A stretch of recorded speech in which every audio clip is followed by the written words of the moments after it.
Oh yeah. Welcome to IB Ballin Basketball Show with my great friend Kyle. We're going to be talking about the NBA preview. And we're going to be talking about the East and the West. And who's going to be the best. And forget the rest. You heard? So first, I want to introduce Kyle. Kyle. Tell him about yourself. Well, I am Kyle. I am a huge Bucks fan, and I love the NBA. And I am so very excited for the season to start up soon again. And I just can't wait to have basketball back in my life once again. I've been on your show a few times now, and it's always a great time to talk hoops with you and to reconnect and to share our thoughts about basketball and life and everything else. So thanks for having me, and can't wait to have some more great discussions today. That's what I'm talking about. So the first team I'll talk about would be the Celtics. You know, I think they had a great offseason, bringing a lot of guys back. You know, they did the trade with Malcolm Brogdon. Will the Ime Udoka situation, hurt the Celtics?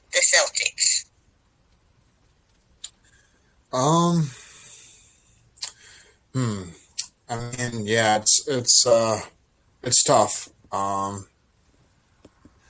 That's a tough prediction. I think it hurts a little bit for sure, of course, like any time that your head coach is involved in a scandal and it brings a lot of turmoil and uncertainty in the organization. I think it's going to have some effect for sure. And I know that he was a good coach with them last year and got everybody kind of in their right role and on the same page and everything. So whether or not it will be a seamless transition from his coaching to the assistant, forgot his name, that's going to be taking over for them. They do have obviously a lot of talent, so sometimes talent can supersede and overcome situations like that. And then they also added talent in Malcolm Brogdon and Gallinari, but I know Gallinari got hurt or tore his ACL, I think, over the off season. I'm going to say it has a small effect a bit, but not enough to change a whole lot. I think they'll still be a contender to go to the finals, and they'll still be in the mix, like, come playoff time. But there might be a few bumps in the road for sure with them, and most likely they'll be able to overcome it because they have a lot of talent. But that's a difficult one. What do you think, Ashley? I agree with you. It's going to affect them a little bit. Probably more so in the playoffs, where coaching is like a big deal. But I think they have a lot of talent. If Robert Williams gets healthy, Malcolm Brogdon could win Sixth Man of the Year. They got Marcus Smart, Jason Tatum, Jaylen Brown. The list goes on. I like the pictured guy. I think the talent is going to help them get very, very far.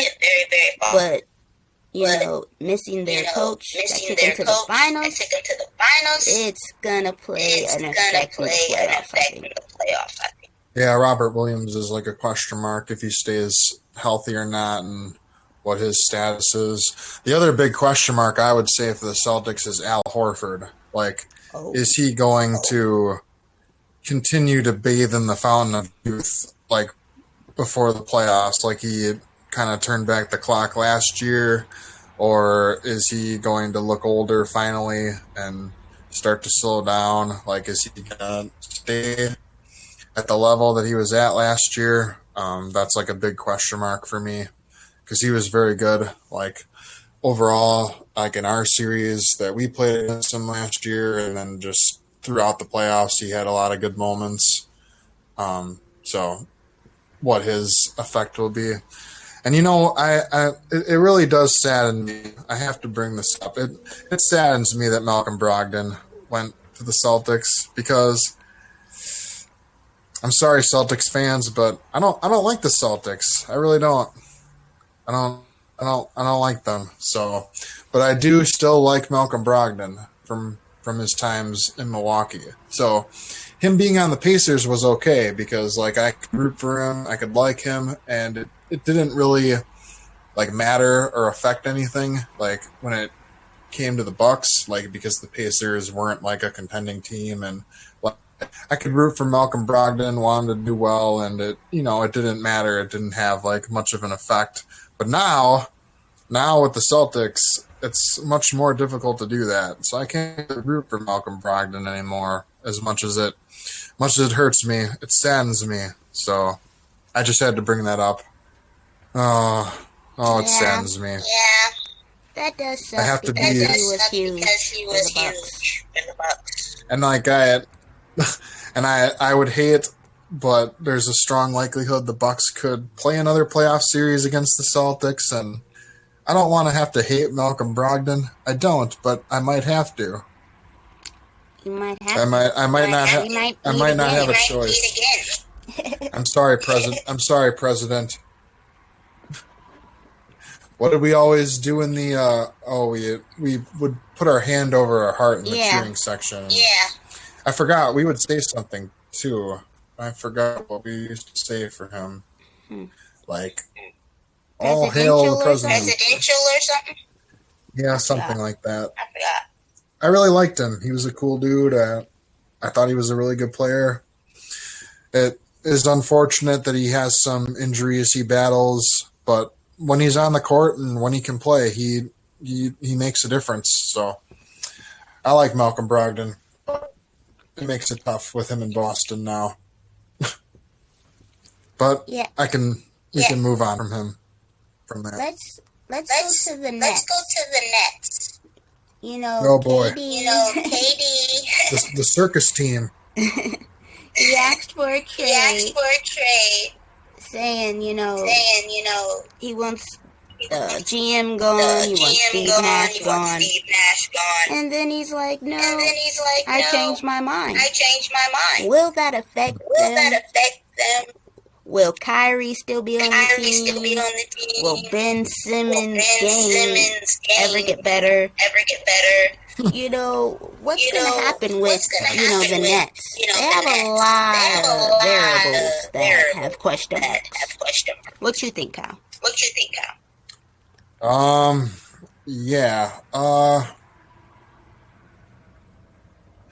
The Durant situation is complicated because he asked for a trade, and I do believe that the Nets tried to trade him, and they looked around and I think they were seriously considering offers, but at the end of the day, they just felt like the offers weren't enough for Kevin Durant's worth, what he should be worth.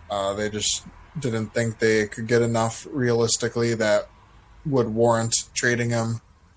So they decided to try to right the ship and hold on to him and take another shot at it and see if it works this time around. I don't believe that it will work because I think Durant is starting to get older. He's slowing down a little bit.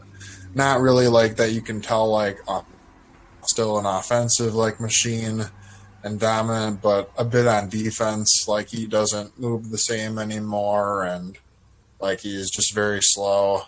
not the same like rebounder, defender maybe he was when he was younger. So like I think on that end of the court, you like see it more. Kyrie, he'll be able to play more this year, I believe, since there are no more like restrictions and all that with his vaccination status. So I think he'll be able to play in a lot more games. Whether or not that means that he actually will is another story, because we know with him there's always some kind of weird thing with load management, or he needs to miss like a certain amount of time always, it seems. So I'm not sure if he'll be available, but he could potentially be. So yeah, that's a big question mark. Like, how many games will he play? I think he'll stay on the Nets the whole year. I don't think he'll be traded or moved. I think he'll be on the team for the entire year, but I don't know how much he'll actually play. Ben Simmons, I don't think very well of that guy at all. Sorry. But yeah, I don't see it with him. I don't understand the hype. I kind of did maybe like his first year or two, like when he was a rookie, I sort of like understood it. He was young, he was a rookie.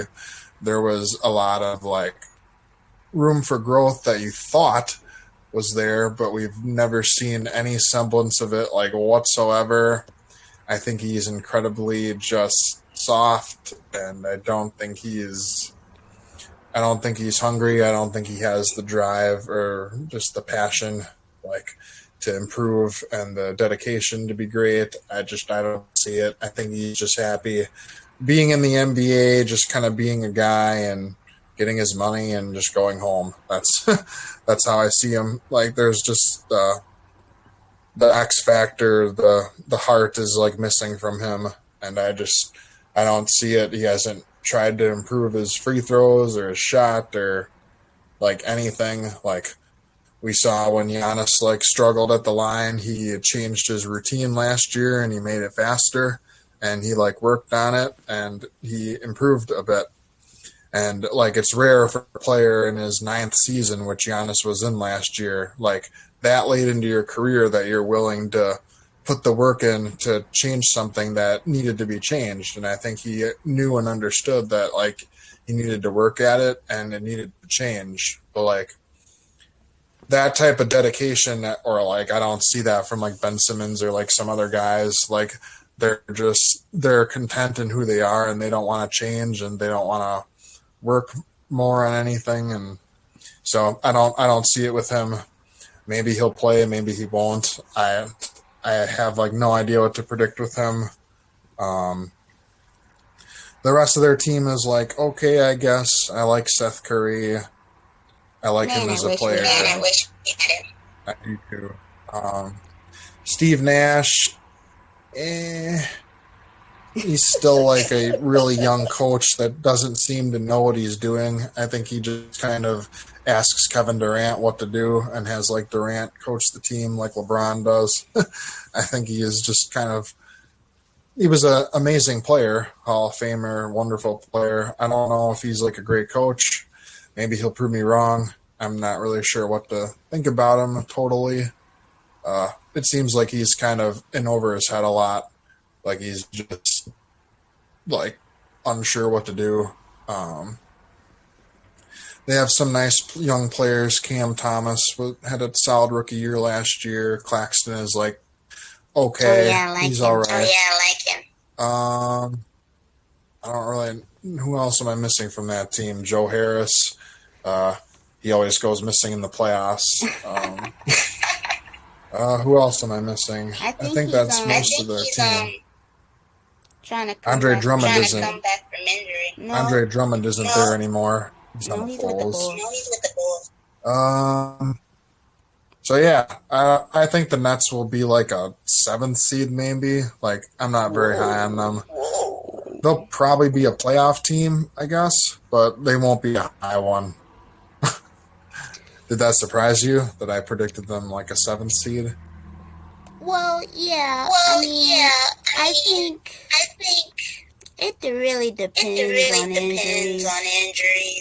I feel like if their whole team is there, with KD, Simmons, Kyrie. They can win a lot of games. But like you said, I feel like Simmons with that whole back thing. Even Curry and Harris get injured. KD. I just really don't think, like, even if they are healthy and linked together, I just don't really see it. Like, they were healthy. Kyrie was healthy. Durant was healthy. They were all healthy last year, and they got swept in the first round by the Celtics. So, like, what was their excuse like for that? Then, They like, didn't I know, really have an excuse. I know ESPN like has a love affair that they will take with them for the rest of their lives about the Brooklyn Nets. But man, they just give it up already. Just give it up. I think talent goes far in the NBA, and I think that's why people are high on them. But championship aspirations, there's none there. If they say that, it's a lie. If Kevin Durant was like 7 years younger than what he is and didn't have injury history, and Kyrie like played in every game and was maybe like a few years younger or something, then I could understand like the hype, or like then I like would understand it. Like if Durant was like 30 instead of 34, and like Kyrie was like 28 instead of whatever he is now, like 30, then I would like understand it more. But I just think they're older. I think they have injury like issues. I don't think they're quite the same talent wise anymore. They'll have their nights, they'll have their games where they look amazing, but overall I'm not a believer in it. So I don't want to be like hearing about the Brooklyn Nets still like 20 years from now, like, oh, like Kyrie Irving might play like this year, he's 45 years old. Oh, I'm just joking there. It just seems like ESPN never like just stops talking about them. Like, talk about like some other teams, like I don't know, anybody. That's probably never gonna happen. Oh no, that's not gonna happen. I hate hearing that. It's the media, basically. So I feel like the Nets could be like the worst team, and they would still talk about them the most out of anyone. They just can't get enough of it. I mean, that's kind of like the Lakers too. It's about your market. It's about the superstars. At least the Lakers actually have championships. I can stomach that one at least. At least they have like a proud history. It might get annoying, but at least they have championships. The Nets have nothing. Sorry, Brooklyn. Never forget the toe on the line. It'll live forever. Oh wow. Shots fired on the IB Ballin show. So let's talk about the 76ers next. Embiid almost won MVP. They got Harden. They got PJ Tucker. I'm always gonna ride for my dog. You know, they have Harold. I really like Maxey. How long do you think their championship window is, still on, or is it closing? You know?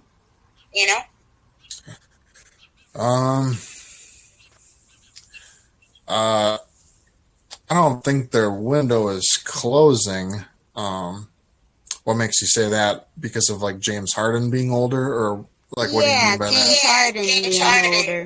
That's mainly it. You never know with Embiid. His health wise. I think they've disappointed in the playoffs multiple times. So, were they ever at one point like true champion contenders? Maybe. That's a different question. But, boy. Yeah, I really like Maxey. He's a good player. still kind of young. I don't know if it's quite like his time just yet. But he's really good. They have a great young piece there. I like him. Harrell, he's solid. He's a solid bench player. I'm not a fan of James Harden, so never have been. He's He's he's kind of like Ben Simmons. He's just cool showing up and collecting money and like going home. That's a good comparison. He doesn't have an extra drive.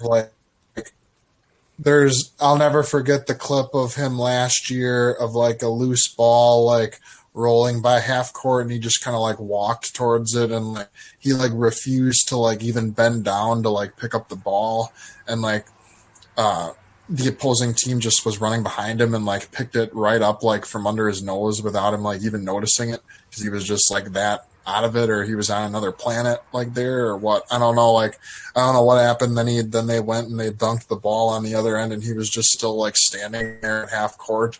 Like, I couldn't believe that I like saw that.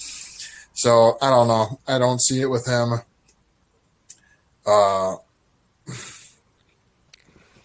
I just don't. I could get into a whole other separate issue, but I might avoid it. My worry would be that officiating and the league would want the Sixers to eventually finally make a finals, and that Embiid and Harden would get all these calls and like they'll just live at the free throw line. So that's always a possibility. So if that happens, then they are definitely like finals contenders. But aside from that, I mean, they do draw a lot of free throws, but I don't know. I feel like in the playoffs, the officiating, it's still bad, but I don't think they fall for it as much. Yeah, you might be right there. That might be true. It's just always like I'm not saying it like for sure will happen or that it will happen, but it's a concern that I think about, that I consider, that could potentially happen. And if it did happen, I wouldn't be surprised at it, is what I mean. But like aside from that, like that aside, I do like Embiid. Like I do like him. He plays hard all the time. Like he has a drive to be great, and I can tell that he cares and that he wants like to do well, and he's a good leader. I can tell like he's very passionate about basketball and everything. So respect to Embiid. He's a great talent. You know, I like him as a player. Wish him well still. He's fun to watch, and he's good for the game. Good for the game overall. In a lot of ways. I think the Sixers will be somewhere between like a third and a fourth seed, I guess. So they'll be better than the Nets. But I don't know if they'll be like a 1 seed or not. They'll be like fourth or third, maybe. What do you think? I think they can still win games even if Harden has lost a step. Because Embiid, you know. Mm-hmm. Yeah, I just love his game. Threes, he got the mid-range, he got the post moves. He just got to stay healthy. And Maxey is growing. I agree. Oh, and they got Tobias Harris, too. I keep forgetting about him. He's underrated. So, yeah, he's very solid. Yeah. He's very solid, too. I wish he could have stayed a Buck, but it never happened. We can't keep everybody. Harris, Brogdon. Now, the Harris thing was stupid. Now, the Brogdon thing, I just heard he didn't want to be here. The Predators. Bledsoe he over wanted him. He wanted like more responsibility, I think, and more like ball handling. And we had Bledsoe to handle the ball. We had Giannis who handles the ball. So like, I don't think he liked that. He wanted to go somewhere where he could handle the ball and be like the full-time point guard. So that's what I think happened there. So while we're on the subject, let's talk about the BUCKS. The Bugs, baby. I know you're gonna love this. So we were talking, and I know some of your concerns are, the age. That's one of my concerns too. Also, the athleticism. I'm a little worried about that. But we have Giannis. Can we win another championship? Or is it going to take another 50 years? I'm just kidding. Health is very important. Yeah. Can we? The answer is yes. Will we? I'm not sure. Yeah, I mean... Do you think we need to improve our shooting guard? I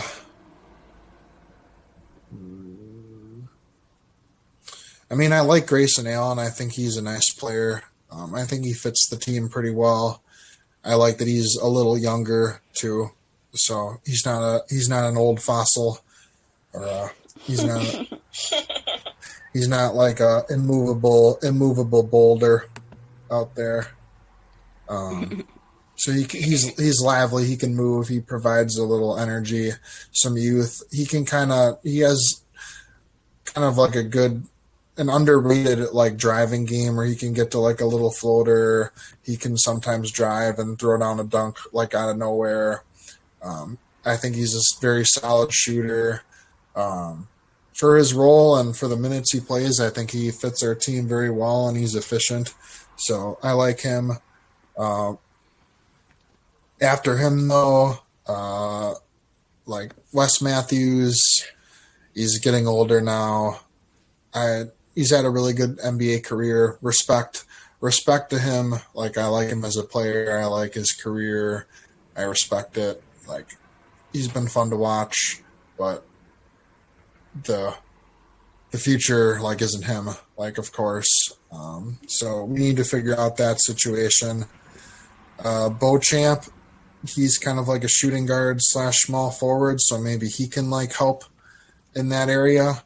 So, I think for right now we're okay with the shooting guard position, but it's something to keep an eye on or to like be aware of. For right now, I think we're all right. Personally, I know other people might think differently, but I think we're okay right there for now. But it's something to. It's like when you go to the dentist and they put a watch on like one of your teeth and they say like it's something to keep an eye out on. It's something that could turn into a cavity. It isn't bad yet, but it's something that you have to be aware of and look out for in the future. So I think we're okay there for now. Keyword being for now, but it is something to look at and to think about improving potentially in the future. All depending on how Beauchamp develops and if he, like, what type of player he turns into. I'm really not sure. Like, Mike Budenholzer is weird with, like, young players, and I'd like to believe that he has a lot to offer, but I don't know. Bud hasn't really, like, developed many guys. I guess he hasn't had too many higher draft picks really to work with also, so that's some fairness to him. I'll be fair there. He had Dante, but then Dante kind of had some foot injury problems of his own, so that had its own like issues with that. So we'll see. I'm okay with the position for now. Yeah, we have a lot of older guys. Just have to stay healthy. Like if Chris Middleton doesn't get hurt last year, who knows what would have happened? Would we have made the finals again? Could we have potentially won another championship? Nobody knows exactly. We would have had a great shot. I firmly believe, of course. So yeah, we just have to stay healthy, and we'll have a chance again, I think. Oh yeah, as long as we have Giannis and Drew and Chris are healthy, we got a shot. I really like what Javon Carter has shown too, since he's been a Buck.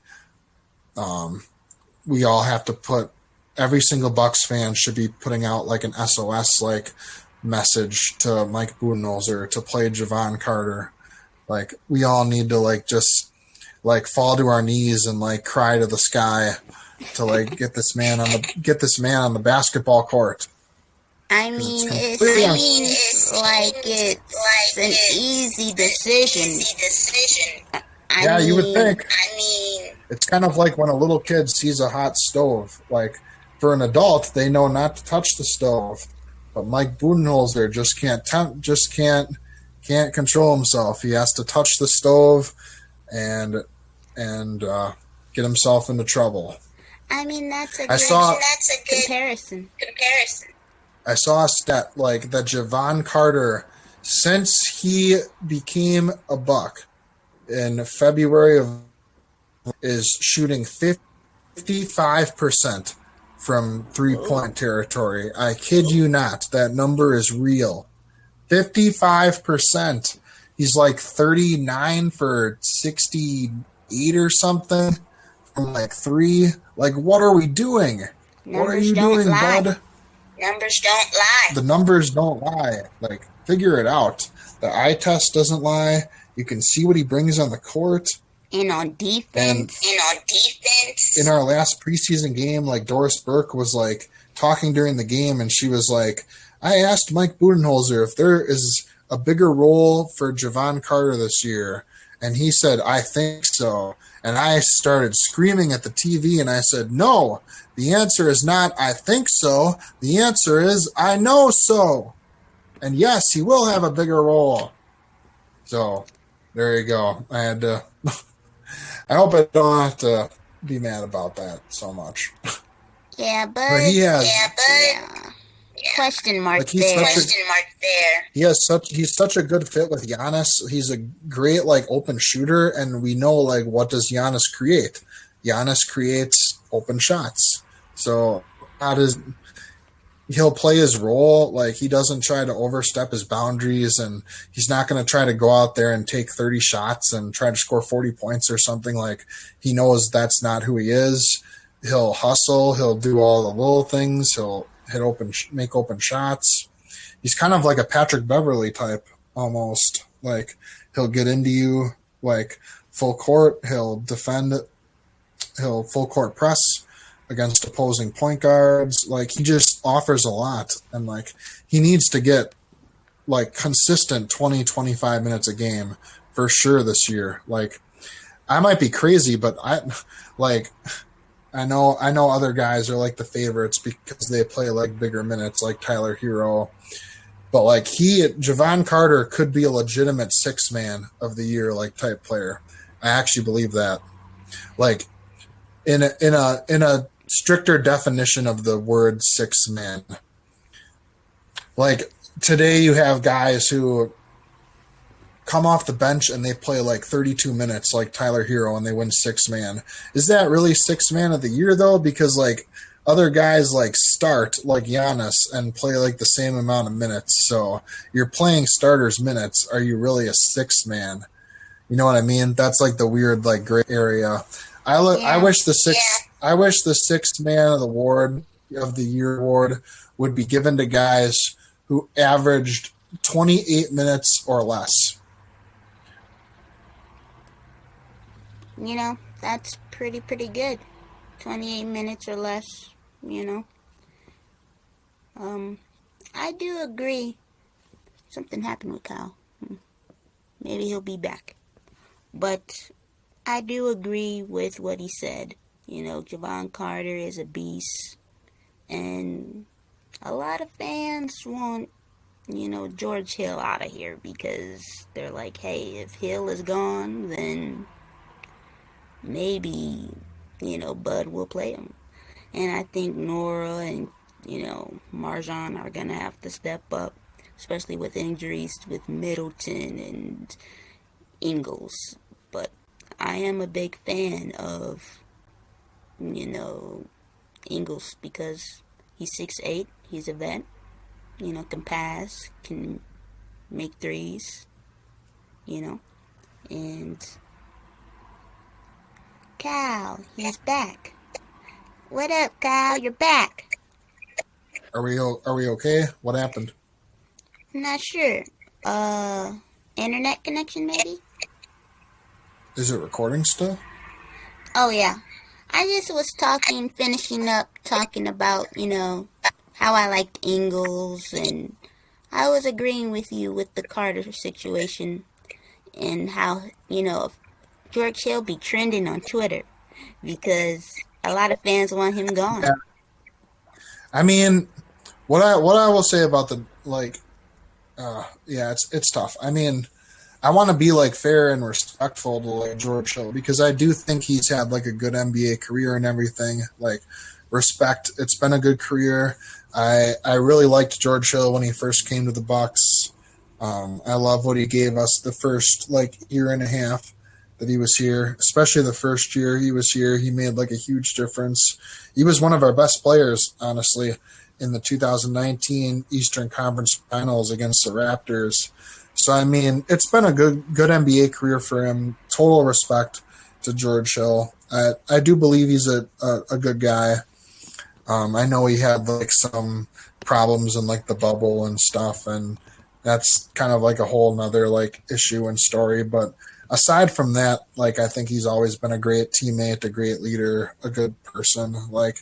He's a cool guy, and the bubble was just the bubble, and everybody was mad at the world and mad that they had to be there, and just everything was uncertain. We didn't know how life was going and how things would play out, and the players were away from their families and stressed out, and that's a whole other separate thing. But George Hill's had a very good NBA career, but yeah, it all life goes by and time goes by, and it's time. That's life. So that's life. I wish fans should have a little I'm not mad necessarily at George Hill for being bad in the playoffs and what happened last year. I blame Bud. Bud is the person that people should be he's the one that made that decision to play him. We all knew last year that George Hill was hurt. He was battling injuries all season. We knew he was older. We knew Javon Carter was playing well. So fans are I feel it's a little unfair to direct all the anger towards George Hill because it's the wrong guy. You know what I mean? To direct it at. Be angry at Bud for playing him. I can't be mad at George Hill for getting old. That's that's unfair. It's unfair to say it would be getting mad at Ray Allen for not being able to play in the NBA anymore or something. What? That wouldn't make any sense. Why would you be mad at him? It's up to the coach to know the right lineups to use and who has it and who doesn't. And everybody that had eyes basically had working eyesight last year knew that was a bad idea and that decision was bad. And sure enough, when we all sat down and watched it play out on TV, every single person said, bad decision. That is wrong. And it cost us. And so just don't make the same bad decision twice. That's all us Bucks fans want. And we'll be fair, or I will try to be fair to George Hill, and I just want to have like perspective. Like, I'm not going to be mad at him like for looking old or like not being the same player as he used to be. Like, that's just life. That's like what it's going to be. Like, it doesn't take away from like someone's career or something. Like LeBron James and Chris Paul and like the number of players that have been able to sustain being a impactful or a great player still at that age is like just, it's so rare. And I think fans have been like maybe spoiled or have like the wrong like expectations sometimes of it or something. Like even like Kobe Bryant and like Dirk Nowitzki and other great like players weren't the same at like George Hill's age as they were when they were younger. Like, it's a normal like natural thing. Even like Hall of Famers like weren't like the same. So, but yeah, I think we all Bucks fans kind of like just feel the same about that, I think. So hopefully this year Carter's role will be expanded and hopefully he keeps improving and finds a home kind of permanently here in Milwaukee and, helps us. Side note to that, LOL at Nets fans for letting that guy go. The Nets had Javon Carter and they didn't know what they were doing at all. They were like completely clueless with him. So I had to take my little shot at Nets fans there once again. Wow, another shot. So let's go on to the ATL. Let's go to the Hawks. Do you think the DeJounte Murray trade is going to, help the Hawks, get back to the Eastern Conference Finals, Yeah. I do think they will be much improved again, and I do think that was an amazing trade, and I think they're going to be a great team. How great? I'm not totally sure. I think it's a big deal to always be able to have like a all-star caliber guard in the backcourt on the court like at all times. So like the Hawks can do stuff with like what's that word? Like staggering lineups, Yeah. or they can have Trae Young on the court and DeJounte Murray can be resting. And then when Trae Young takes his rest and when Trae Young is out of the game, they can have DeJounte Murray in the game. So they can always have like a all-star caliber guard on the court at all times for all 48 minutes. Kind of like similar to what the Timberwolves can do now with Gobert and Towns. Like they can have a legitimate like big-time center on the court at all times for all 48 minutes of the game if they decide to do that, if they so choose. But like that's a big game changer for me. I think that like that totally matters. And like also like when you consider that, like if they can have a star guard on the court at all times, that kind of means like for the opponent that they're playing that you kind of have to have your guards out there for longer because you don't want to play a bench guard against DeJounte Murray or Trae Young like in the second, like it kind of like makes you have to like increase your minutes for your players like too. Like if we're talking about the Bucks, like to go back to that, I don't want George Hill out there like in a bench unit like having to guard DeJounte Murray. Like, no, thank you. Please, I do not want that. Like, I do not want that. So, no. Like, don't even think about it, Mike Budenholzer. Don't even think about it. It's probably going to happen. Oh. Why you got to ruin my night, Ashley? Why? But, yeah, I mean, just having, like, a starting caliber / all-star caliber guard on the court at all times is a big deal, especially when you're talking about going up against bench units and whatever. John Collins is kind of at that age now where he's starting to like enter the truer like basketball prime. I think it's like his 5th or 6th year or something. So like he's entering a good age like to be a good contributor for them. Capella is I always have felt is a solid center. I like what he gives. He gives really good rebounding, good like play around the rim. Then they have Bogdanovich, who can. I think Bogdan is he still there? Yeah, Bogdanovich, is he still a Hawk? Yeah. I think so. Yeah. So yeah, they have him that they can have a 3-headed monster in the backcourt, like a 3-headed guard monster of Bogdanovich, Trae Young, and Murray. Yeah, that's that's a bit scary. That's a bit scary. I admit. I think that's a lot. There's a lot of scoring there. With them, they also have DeAndre Hunter, who I like. He's a good young like piece who keeps developing and getting better every year. I think he'll take another step this year also.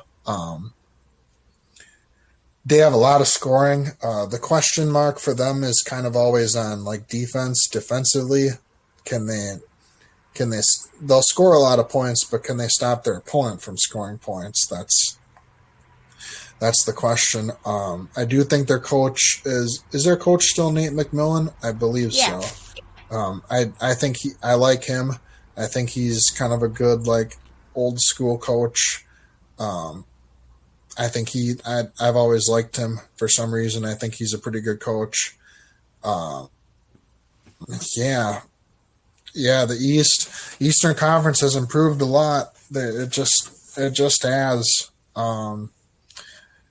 It's going to be tough. It's going to be tough for a lot of teams. There's going to be a lot of battles. The Hawks are going to be up there. I'll say they'll be top 5 somewhere. I'm not sure how good they can be, but that's where I would put them as of now. Yeah. Top 5 in the East. And yeah, they have potential to get back to like the conference finals, I think. It'd be cool if we could have another Bucks-Hawks Eastern Conference Finals rematch. That'd be cool. Yeah. Trae Young, he's cold-blooded. Although maybe I shouldn't wish for that because of the nightmares that it could potentially give me with the Bucks playing that drop defense with Trae Young, and then Brook Lopez is like running backwards and like giving Trae Young like his free floater in the lane, and then Mike Budenholzer like on the sideline just looking like confused as ever of like, oh, Trae Young like can make a floater. Like maybe I don't want to see that again. Maybe I take it back. Be careful what you wish for is the phrase. Maybe I should take it back. That's a very popular phrase that comes true sometimes. But yeah, no, I do think well of the Hawks. They had a good off season. What do you think about the Heat's off season? You know, how are they gonna fare? They did lose PJ Tucker, but you know, Victor Oladipo is back. They got Jimmy Butler, Kyle Lowry, Bam. Oh yeah, I like Bam Bam. Do you think they're kind of? Oh yeah, Tyler Hero, 6th Man of the Year. You know, I love Spo as their coach.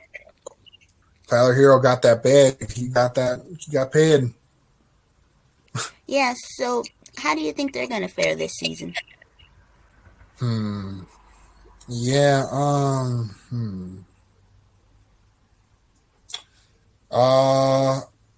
who did they I know they lost PJ Tucker. Did they bring in anybody? Any like notable free agent? I don't think so. I know they brought back Martin, you know, one of the twins. Oh, Is it Cody Martin? Oh. They got Max Strus, but he was already there. I don't really think they had many people. They just lost Tucker, and that was kind of it.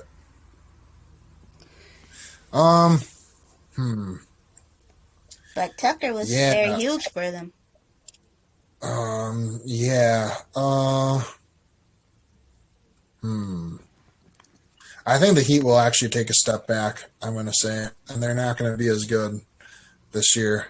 Bam is a nice player. I like him. He always seems to kind of be dinged up with some injuries, though, so he misses like some time a bit. So that might affect them. Hero, I think he just kind of is what he is now. I don't really think he's going to change or improve or be any different. Not that that's like a bad thing. He's already like a good player. So, I mean, he just kind of, he's a like sort of like a finished product, or he just kind of is what he is, which is a good player, of course. But I don't think that's going to really, he's going to change much. Kyle Lowry's getting older, and I don't think he's quite the same anymore. Maybe I'll be wrong there. But I don't know. They don't have a lot of like young pieces that are ready to like break out, if you know what I mean. Like I don't think they have a lot of young guys ready to like contribute. I think Jimmy Butler is getting older also. I don't know like how much he's gonna really give them. He'll give them like as much as he can. Like I know last year, like if I remember right, Jimmy Butler, like he looked like totally dead by like the end of the playoffs. I don't know if you remember that or not, like because I remember they were analyzing that he like took like a pull up three or something at the end of the game where he like should have tried to drive the ball. Oh yeah, I remember that play. Because he was just like gassed and like so tired because I think he played like 48 minutes, and like I sort of wonder. I feel like they've like burnt him out. Like did they overdo it with like Jimmy Butler? Like does he still have like a lot in the tank, or like did they use up all the gas like last year with like Jimmy Butler? I would question that. Like how much is he gonna like still be able to do? Some of the younger players are nice. They're okay. Like the Struce guy, he's solid. Duncan Robinson, like what is his role with the team? I wonder, because if you remember last year during the playoffs, they like stopped playing him and he like didn't play for like the playoffs. So that's like weird. They gave him a lot of money. They gave him a big contract, and I thought he was like a big part of the team, but then he like disappeared from the rotation and wasn't playing. So I don't quite understand what to make of that, or like what's his role for like this season. Is he going to play? Is he like out of the rotation again, or like, you know what I mean? Like what's that like? So I think the Heat will take a step back. As crazy as it sounds, the Heat might be in the play-in tournament. I mean, it doesn't sound crazy. I can see them winning a play-in, just off of their, defense, And just the fact that the East improved so much, like the Hawks improved, I think the Cavs improved a lot, like so other teams improved, and like what did the Heat do? Like I don't know. I think they'll take a step back. Speaking of the Cavs, let's talk about the Mitchell trade. That was a huge trade. Sorry, Knicks fans. They wanted him. Made Stephen A. Smith cry. Oh, yeah. How far do you think Mitchell is going to take the Cavs with Garland, with Mobley? I really like him. I like their coach. And, they also have... they did trade Sexton, but they also have Jared Allen. How far do you think they're going to go? Yeah. Yeah, this one is a little tricky for me. I do agree that they've improved. I agree with that, for sure. There's no doubt. I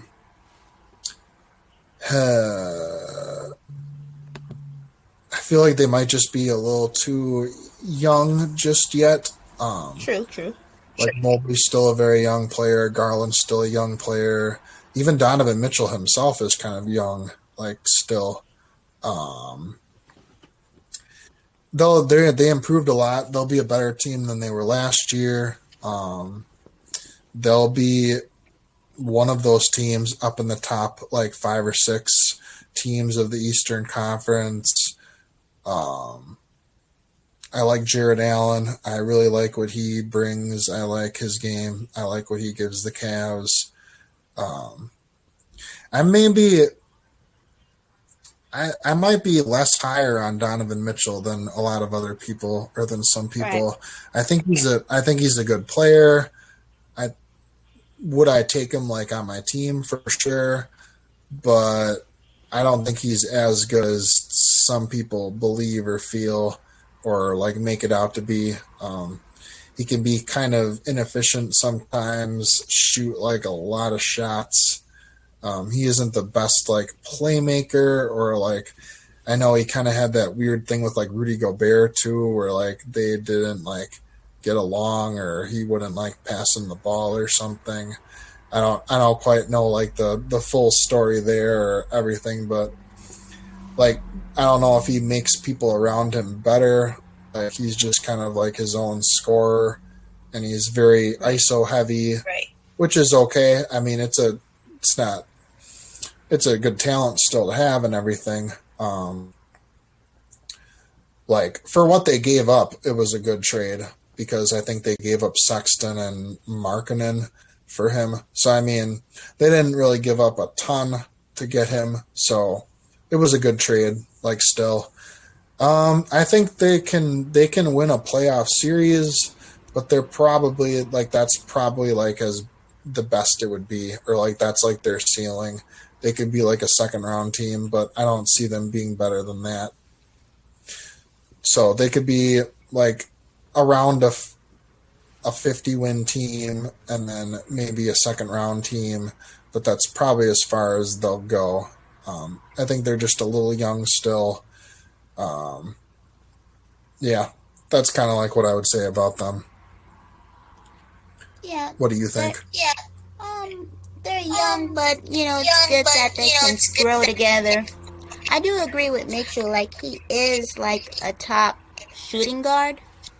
But can he get There's just those something 10?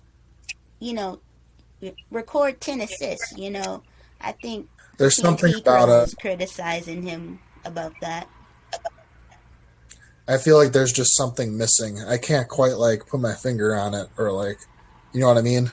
Like he's a good player, but there's something like missing, kind of. Like I don't know what it is exactly.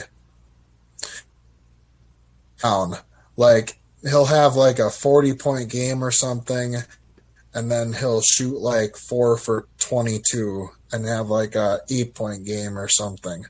Like, it's just kind of weird. Like and that happens with like, he's just younger still. Like he's a younger player. So, I mean, that's part of it. Like it's part of it. We want all these players to be consistent and, great every night. And sometimes that's not realistic. There's going to be lumps and ups and downs that you're going to deal with. So That's true. But they definitely, it was a good trade and they improved. So I give respect. I give respect for it, for their off season. Maybe I'll be wrong. Maybe it'll work even better than I think. Who knows? I'm not like Nostradamus. Like I'm just an average fan who loves basketball. But I'm not all knowing. I can be wrong. Yeah, you're not. I want the good folks at home to know that Kyle can admit when he's wrong and that he can be wrong. You're not psychic. I'm not. As much as I would like to be, I'm not. My next question would be about the Raptors. They do have a solid team. I like Nick Nurse. Siakam, Spicy P, They got Van Vliet, Oh, I really like Scotty Barnes, Rookie of the Year. I really like him. They got, Trent Jr. Do you think that's enough without a star? I don't think so. I think they do need a star. But a lot of people say Scotty Barnes will be growing into that, They also got the long guy, Chris Boucher. Boucher? Yeah. I think it's How do Boucher. you? Oh, good Yeah, it's like the pronunciation. R. The R is silent. It's weird. Oh, Yeah, okay. it's. I don't know Oh, and why he has an OG. R. Yeah. Yeah. I do like the Raptors. I like Nick Nurse. I like Siakam. I like Anunoby. I like Scotty Barnes a lot. He has a really great future, bright future. He's fun to watch. I think he'll be really good. Um, but yeah, they're kind of on the backside of teams, kind of like around that 8, 9, 10 spot in like the East, kind of somewhere in there. Yeah, they kind of just need more. They've got a good team. Um, they're a very watchable like product for like, their fans and for fans of basketball and stuff. But no, I think they do need a star if they want to go. Any team, if you want to go far in the NBA, you need a proven star, proven superstar, and they don't quite have that. So I would agree with you there. But I do like their team, though. I do like their players. Yeah. Next, let's go to one of our border rivals, the Bulls. I Oh, do like the fuck. Bulls. I do like DeMar DeRozan, Zach LaVine. I like Patrick Williams, the young fella.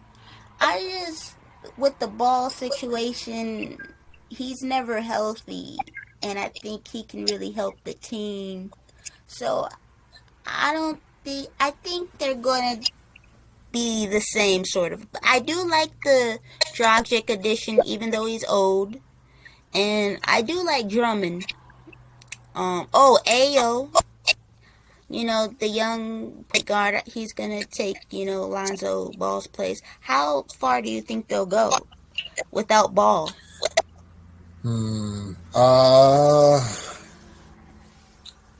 I mean, mm, yeah, if Lonzo Ball is hurt, then they're not going to do much. That's going to hurt them a lot, a lot. Dragic is older, so I mean he can help a little bit, but if he's your primary answer, or he has to start and play a lot of games during the year, that's probably not ideal, or that's not the answer that you want. Um, I kind of, yeah, I don't know. Patrick Williams is nice, but he's young, so he'll need some time still. Uh, I kind of think that like last year was just like fool's gold for the Bulls. Honestly, I think it was just like a mirage or just a weird. I'm not a believer in them, so I'm going to say they take a step back this year, and that they're not the same team. Um, I know they have Zach LaVine still. He's good. DeMar is still DeMar, although he might be starting to get older. It's hard to say. I don't know if last year was his last maybe like big year of being as good as he was, or maybe he can continue that. I guess we'll find out the answer. Vucevic, he's a nice offensive center, but he's very soft on like defense and not quite the guy that you want on that end of the court. I don't think. A lot of people just go right at him, and he isn't super strong there. I don't know if they have that great of a bench. Alex Caruso is an okay player, but he struggles to score and shoot consistently. He's kind of like an energy guy. So yeah, I'm gonna say the Bulls take a step back this year. They won't be the same. That's my prediction. Yeah, I Oh, think I they're like the missing. Kyle guy. I like him, but he's also young. So You Will said who? Patrick Williams, Io DeSumo. Oh yeah, yeah. Um, he's also young though. Him and Patrick Williams. So I don't expect them to carry the load or carry the weight of the Bulls this year or anything. But they'll be nice in the future. So I'm going to group these last couple East teams together because they're pretty young. I don't see them, I don't really see playoffs in their future, honestly. The Hornets, I like that they have ball, but the whole Bridges situation, I think they're going to take a step back. And the Pacers, I like Halliburton, but they're on the tank, I think. They need to trade Buddy Hield and Miles Turner, which would be good for the Bucks. Maybe. He would be a nice Brook Lopez, like, replacement for the future. That would be nice if we could possibly do that. Yeah, I feel like Miles Turner, he's one of those players that has been in trade rumors for like 5 years, but never actually gets traded. Oh, wow. But yeah, I like Halliburton. I like the rookie that the Pacers drafted, that Mathurin guy, Benedict Mathurin. Kind of think he has a good future. And the Hornets, I like ball, but neither one of those teams, Hornets or Pacers, they won't be in the playoffs most likely, barring anything crazy happening. I like Halliburton for Indiana, though. He's nice. And he's a Wisconsin guy. Oh, yeah. 414. Oh, yeah, the Pistons, they're a lot, and they're another lottery team, but I do like their young players, Cunningham. Jaden Ivey, Steve Bay, Isaiah Stewart. They have a good future. They do. No, they do. They're building something nice in Detroit. A lot of nice pieces. What about the Knicks? We kind of forgot about them. What are they? Yeah, they won the whole Brunson sweepstakes, but I don't see it. I really don't. Yeah. Randall is a nice piece, but I'm sorry. Bing bong. Sorry. Bing bong? What? The Knicks. Bing bong. You never heard of that? Not really. The viral Knicks video with the Knicks fans saying "Bing bong." It happened last season. I don't think I've seen that. It's sort of like a joke. You're gonna have to look it up after this. Okay, I will. Yeah, the Knicks, I don't know why they don't give Obi Toppin a little more of a role and playing time. I think he can contribute. They kind of baby him. I think it's kind of weird. They made him he was a high draft pick for them, and they don't really play him that much, which is just the Knicks are always the Knicks. That's just a case of the Knicks being the Knicks, I think, honestly. But when he does play, he's efficient and he puts up numbers. So I don't really get if you're a Knicks fan or if you're the Knicks, what do you have to lose? I would just kind of not care about this season really and just play Toppin 35 minutes a game and start him every game and develop him and see what you got. See what you got in him. You either have something there or you don't, and then you can either build around him or you can. But if you don't do that, then you'll never know what you have. So, the Knicks are that's what they do. That's what the Knicks do, I guess. They actually could stop this whole playoff, trying to get to the playoff crap, and rebuild around Toppin. They also have Quigley. What's their center name? Oh yeah, Mitchell Robertson. So they could just start over, but they probably don't want to do that. Yeah, I don't really get it. I don't understand. Is Tom Thibodeau still their coach, I think? Yep. Yeah, that's weird. They still Tom have Thibodeau Rose. Oh, RJ Barrett. He's another young player. Yeah, he's nice. He's nice. Oh, they're just missing stuff. They're a weird team. You look at like Jalen Brunson and you look at like Randall, and you think like on paper that they should be good, but something just tells you that they won't be. Like, I don't know. It's just the Knicks are the Knicks, I guess. That's my best way of like summing it up. Knicks are just the Knicks. What about the Wizards? How do you feel about the Wizards? Bill, they have Kuzma. I don't really see. I think they should really start over and just trade Bill, but that's just me. They have Denny. They have KP. I would agree. They should do like a Really? rebuild. Really? They should they should rebuild around him.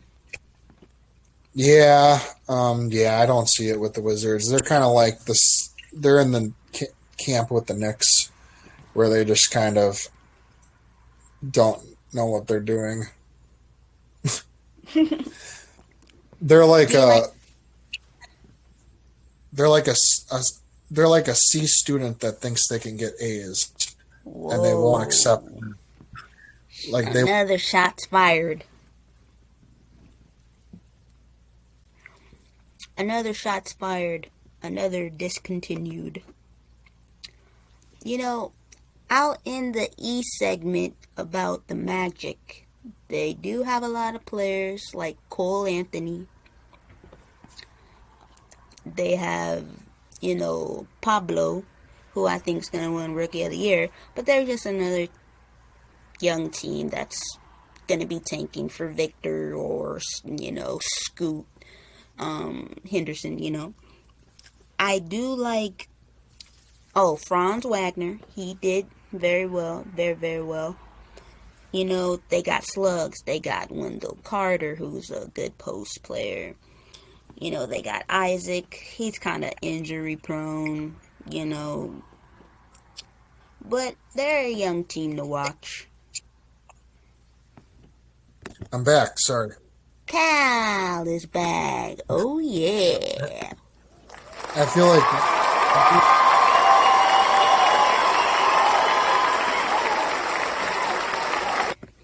that was just, a little entertainment. Yeah, I feel like I'm getting like timed out, like occasionally or something. I can talk for a while and then it like times me out. So I'm not quite sure what's going on there. I'm not sure either. Maybe the internet. We were talking about. I know we were talking about the Wizards and the Knicks and those teams that are outside of the playoffs in the East.